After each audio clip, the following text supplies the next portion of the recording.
Hey guys, welcome back to Two Dudes Talking. Today I'm going to be talking about one of my favorite films, Rogue One, and why it's the best Star Wars movie. Check it out.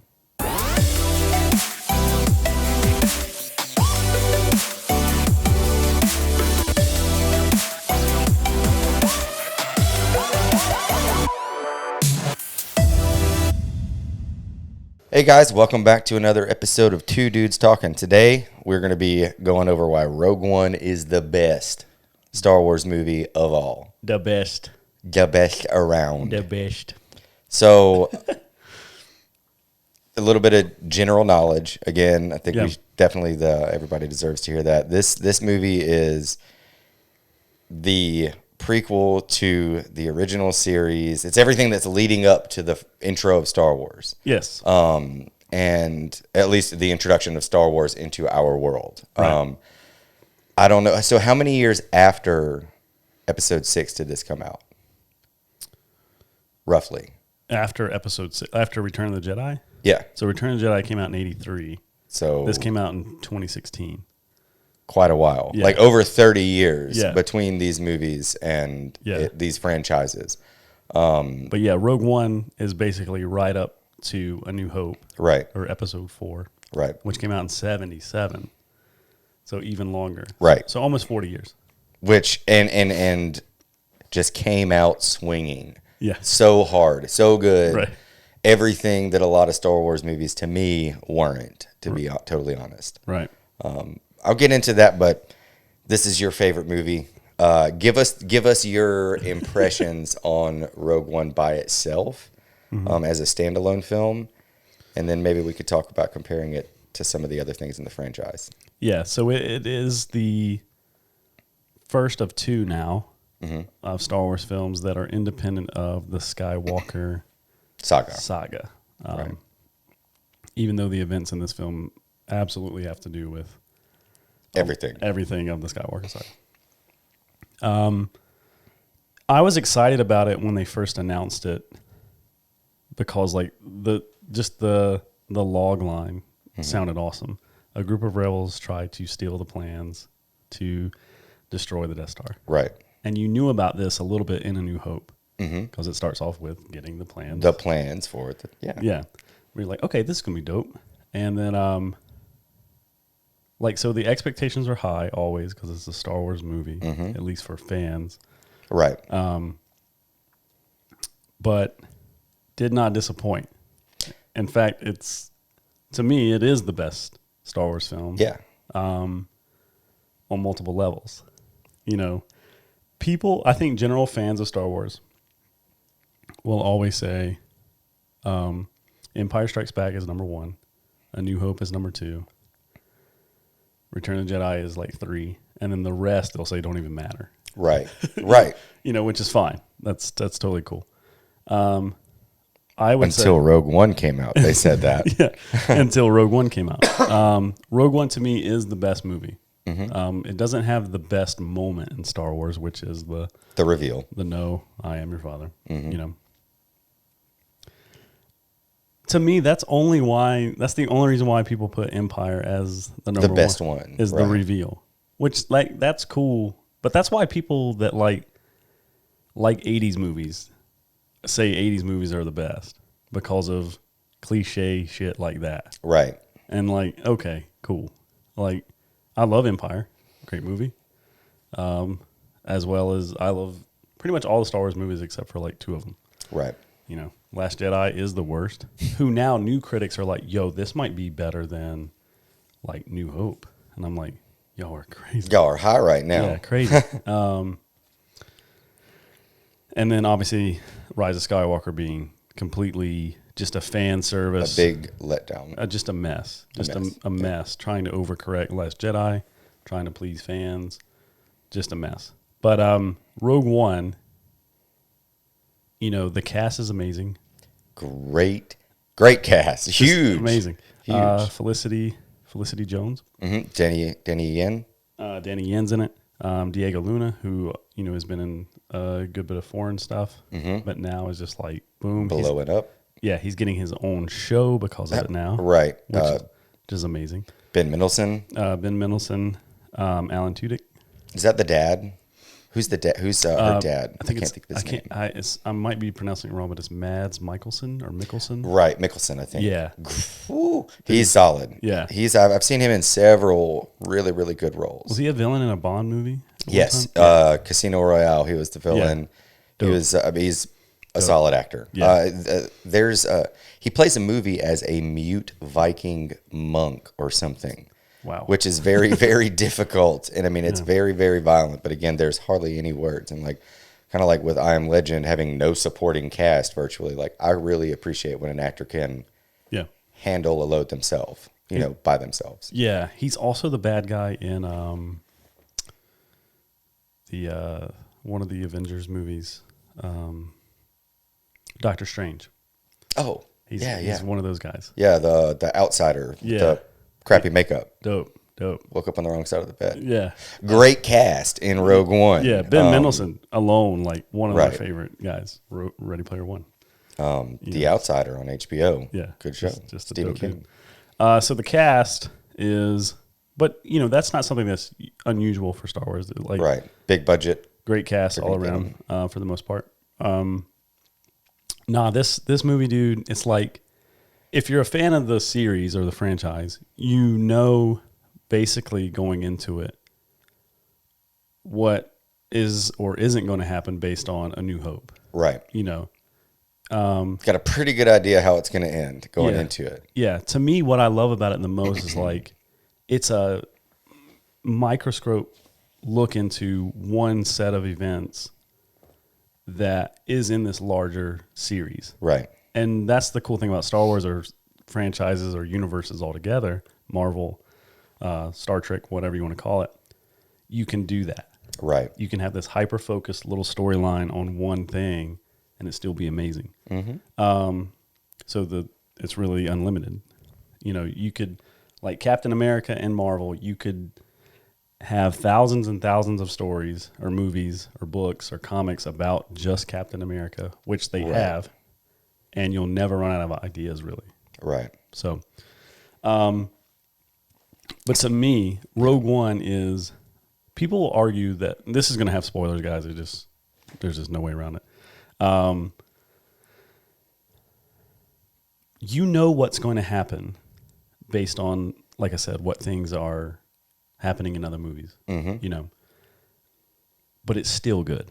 Right. It's still mysterious. There's still that focused look. Like, yeah. So this is one of the things I really, really like about this movie. It's where it succeeds where some of the other Star Wars movies failed. Mm-hmm. For example, in Rey's situation in the entire new franchise, like they bait and switch you with this family situation all day. That's what you hear about, as if that's going to matter in the end of the movies anyways, which did not happen. Didn't. Yeah. It didn't. I mean, had no play in it. Rogue One, on the other hand, you have a family story that runs the entire length of this movie that keeps you intrigued on that aspect of it. Mm-hmm.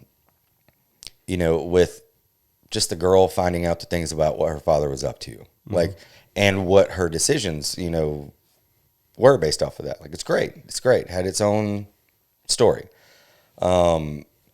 Another thing that they did really well, in the Star Wars saga, the droids are such an asset, not just to the people of these different planets and things, but on screen, those droids can make an impact. Yeah. Like R2-D2 and 3PO, when those got, they were a great pair. They were entertaining. They brought value. Right. Not just, R2-D2 didn't really do that much in the series. Right. He was very limited. Couldn't even speak English. If you haven't watched Star Wars with the droid subtitles on, I would highly recommend doing that. Yeah. But this one, K2. K2 was one of my favorite characters, not just of all the droids in the Star Wars saga, but one of my favorite characters in Rogue One was this robot. Yeah. Like, the cynicism and like his just disgust for these ignorant humans had me rolling. Yeah, amazing. And to waste that in some of the other films, to waste that opportunity. Yeah. Like BB-8. I'm sorry, I don't mind if you guys like him, but cute droid. but could have brought so much more to the series just by having him there, and they didn't. Especially where they were kind of flopping in those later movies. I appreciate that Rogue One got that right. Yeah, and like the way that he supports them, like R2-D2 throughout the prequels, the Clone Wars stuff, he did a lot. Oh, he did a lot. Yeah, you know what I mean? Like, sure, yeah. He was actually, way more helpful. 3PO was just being created kind of, like whatever. Right. But like R2, did a lot. Like in Phantom Menace, he saved the ship that got him to Tatooine. Right. All that stuff. But yet, K2 in this one, like the way that he helps, this bunch of people. Yeah, this group is like above. Yeah, he's irreplaceable. And the way that he dies, you're just like, damn. Good boy. Yeah. Yeah, he's a good boy. He's a good boy. But then again, like you're saying, you can do it right, and a trash can with legs can be a vital part of a story. Absolutely. Like R2-D2. Yeah. And there's a lot of Star Wars movies that just let that go to waste. Yeah. Absolutely. So I really liked this. Yeah, that is a good point. It's high. Yeah. It's really high. Yeah. If you don't know what I'm talking about, then you will probably laugh when you see this movie. I mean, it's great. He brought a lot of good comedy. I like how in this film you get to see obviously different worlds than in other movies. They're not on Tatooine. Right. They're not on Naboo. Endor. Endor. God. Yeah. I would be on Endor in a minute. Those little fuzzy dudes. Yeah. Oh my gosh. You get to see a lot of, like in the original trilogy, you get to see the rebellion, but you only get to see it through like Luke, Leia, and Han. Right. The protagonist eyes. Just the main dudes of even above the organization. Right. But like this one, you get to see some of the grunt guys, some of the guys in the trenches, as you will. Right. But like, more so everyday life by these guys. That is hard. Right. Fighting an empire from the inside out, basically. So the biggest thing, the movie has, a very good beginning, middle, and end. Obviously, the main characters don't survive it. Right. They literally sacrifice their whole everything. And I've seen so many people bitch about that because they're like, how's that a good movie? Because the good guys don't live. But they always in real life? Yeah, no, absolutely. Like we were talking about Braveheart and Gladiator. Like William Wallace dies. If those two dudes didn't die, those movies would have sucked. Yeah, possibly. These dudes die for the cause. Right. You know what I mean? So it's that type of thing. So miss me with that. It's not a good movie because the dude doesn't live or the girl doesn't live. Right. Like you get, I would say the character development for every character, the relationship with, Felicity Jones and Mads Mikkelsen, her dad in the film are like great. Right. Like you said, it does matter the whole film. That and it changes. Yeah, this dude's trying to protect his daughter, trying to hide her. She grows up in some, rough areas, going through rough stuff. But and this guy is the dude who creates this trap to destroy this ultimate weapon of this evil ass empire. Like sets up the next chronological movies. I mean, perfectly. It's great. Right. Yeah. So the character developments between them is great. Diego Luna, who, his, I can't remember his character's name right now. God. But he's basically the, the number 2 supporting actor. Right. But he's going through, being in this rebellion from birth, basically, having to make these tough decisions, maybe kill some people. Well, yeah. So that the story picks up at a really neat time because and this is a great general thing. Some people do. I'm glad they did it this way, but you get a backstory, then you get a very short time in the present situation. Right. Before it all falls to crap. Right. And then the things that this guy, Diego Luna's character, maybe have been struggling with for the past 10 years. Like, okay, these days are coming. Now they're here. Right. And, he's like, okay, maybe I have to kill this guy. Yeah. Sorry, I'm not going to get you that 20 back, Ricky. Yeah. And people that are questioning him for these actions. He's like, I ain't got time for it. Yeah. because I was born into this, and I've had to make tough decisions. Right. And, this petty stuff that you're feeling right now ain't got time It don't matter. Yeah. Don't matter. So his character's great. Like when he, when him and her get the plans, they upload them to the ship. Mm-hmm. They succeeded. Their part is done. They know they're going to die. Right. They die on that beach, but it's like they're good. Yeah. They're just good with it. Like they know they did it. They completed the work. Yeah. It's not. And see, for Star Wars, that's one thing that I loved again about this movie. I'm not going to say this one is where other movies failed, but a great, unique aspect of Rogue One as opposed to the other ones, there wasn't going to be a Rogue 2. Right. There ain't no Rogue 2. So it's they closed everything out. Yeah. They ended it on the beach, and it was great. Yeah. It was great. So Jen Erso is Felicity Jones. Cassian Andor is Diego Luna. Yeah, I think they wrapped it all up. Like that's what's cool about it is it shows heroes, smaller everyday people as heroes, which they are, versus this, once in a lifetime Luke Skywalker, Han Solo, right? All this thing, and it shows villains as everyday villains too, like Orson Krennic, the lowest of the the Orson Krennic, Ben Mendelsohn guy, who's just like an officer or whatever, having his own moral conflictions about this stuff. Yeah. Like his character development is great. Having just wanting credit, right, from who was from Vader and the Empire, the Emperor, and then the guy who's the guy that they redid the facial, the guy from A New Hope, who's been dead for years now. Grand Moff Tarkin? Yeah, Grand Moff Tarkin. Yeah. Yeah. Like, just wanting the credit from that guy. Right. You know what I mean? But like his character development is just like he gets to Vader and Vader just crushes him. Mm-hmm. You're just like, dang, I kind of feel bad for this guy. He just wants to prove himself so bad. But that makes love me, say that you love me. That makes for when people go through that, when they're seeking that approval, when they're humbled, trying to get that approval, But when like everyday people, when they're doing this, they'll do some dumb stuff, right? And sometimes it's bad stuff, absolutely, to get attention or approval or whatever. So it's very relatable as far as like what these characters are going through. Right. Even though it's in this fantasy world in a galaxy far, far away. But right. Obviously. I think it's a beautiful movie. Like, soundtrack's dope. Obviously, there's good Star Wars stuff. Soundtrack always great. Killer.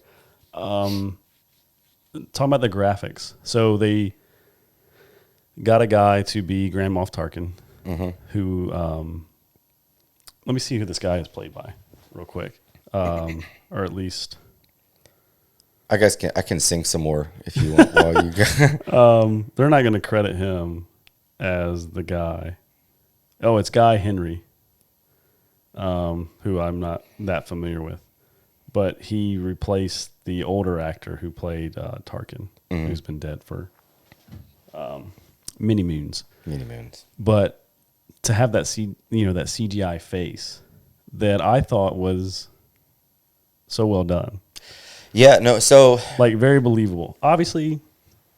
graphics. Yeah. But, no, that's one thing that, like, I don't mind ripping on this in certain situations, but the Carrie Fisher, it was overdone. I mean, there was way too much of it. Right. But... oh, you're talking about just, like, them trying to hold on to her? Yes, absolutely. But, like, this...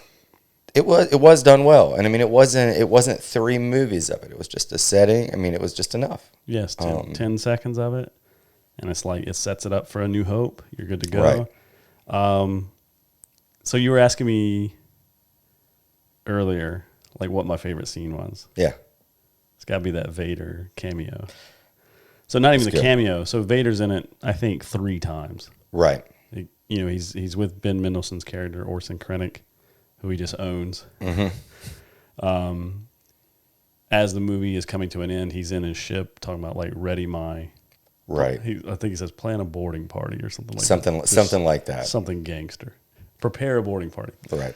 And then, so as these plans have been uploaded to the ship, and they're basically handing them off on like a hard drive, passing them along, the ship power goes down. You know, you hear the. Yep. Yeah. And then you see that red lightsaber come on and lights up the hallway, and these dudes are just like, "Oh shit!" Seeing that in theaters again, so good, it's so important when we're allowed to go to the theaters that you guys do that. If you weren't a moviegoer, I promise, if you do it once a month, you'll get into the habit. Seeing some of this stuff on the screen, like seeing other people's reactions when that red light comes on, right? It's great. It's such a overwhelming feeling. Yeah, it's like this is you've seen Vader in 3 lightsaber battles, right? In the old movies, the first one being just awful, just like yeah, wow, well, you know, which is whatever. It's 1977. And then Empire Strikes Back, he has a pretty good one, I think, with Luke for half a minute. You know, it's in, you know, they just froze Han in carbonite or whatever, and then the third one is pretty decent. But like in Rogue One, this is the baddest you've ever seen Darth Vader. Yeah, like move in a space. So that's really cool. So I think that the Darth Vader in Rogue One is closer to the Darth Vader in the books than any other one on screen. Right. Like I know they did very, very well with the original Vader. But when I read that book for the time, I was like 24. And I was like, this guy's not near as scary as he's supposed to be. Right. Like he's supposed to be big and insane and uncontrollable with his power. And that Vader at the end of Rogue One, I was like, that's who they were talking about. Yeah. Right immediately. The dude's like blocking blaster shots while choking this dude up on the ceiling. Right. Like, just, you know, crazy. Nightmare Vader. One thing I will say that I am disappointed about Rogue One is they reshot a lot of stuff last minute because Disney saw the dailies and the edits of this stuff, and they're like, this is almost too adult. Can we get that copy somewhere? Oh my god, dude! Yeah, exactly. Like, seriously, because I think Disney. Somebody at Disney. There were like early plans to have Vader and the Emperor like on these, like in this battlefield, like owning dudes. Right. And that would have just been like, I mean, I can see why they didn't, because they unfortunately, they crucified Adam Driver as Kylo Ren. I mean, just terrible character, phenomenal acting. Yeah. I remember some of his scenes like that in I think it was The Return of the Jedi, where he was in the forest in the opening scene, like the smoky forest with the ashes and whatnot. Oh, The Rise of Skywalker. Was that the Rise of Skywalker? Yeah. It was great. Yeah, him just like going through those dudes, laying scunion, but nobody cared because he was very. He's just bitched the last 2 movies. Yeah, so nobody cares about that. Yeah, but like that. Let's get those copies of those. Yeah, Darth Vader do that. They were like, and I think there were scenes too where it was too. I think the excuse was, or the reasoning for the script change in the last minute film stuff was, it was too war heavy, and they just didn't want to depict too much of that. Isn't war in the name? Yeah, exactly. So. But it's like, you know, the Scarif scenes, very, you know, obviously it's a great little battle sequence.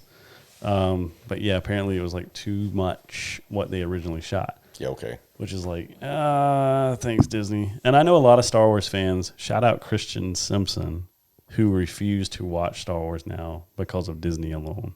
Shout out Chris Simpson. Yeah. Christian Simpson. Yeah. Dadgum. Good for you, man. Yeah, he's like, man, I get tricked into it all the time, but he's like, I just refuse. Good. And it's like, yeah, man. All heroes don't wear capes. Yeah. Talking about you, Chris. Yeah, go for it, Christian. But yeah, I mean, to me, the movie still holds up better than the original trilogy, the prequels, and the other ones, the sequels. So what's wrong with the prequel trilogy is the acting. Mm-hmm. It's just not that good.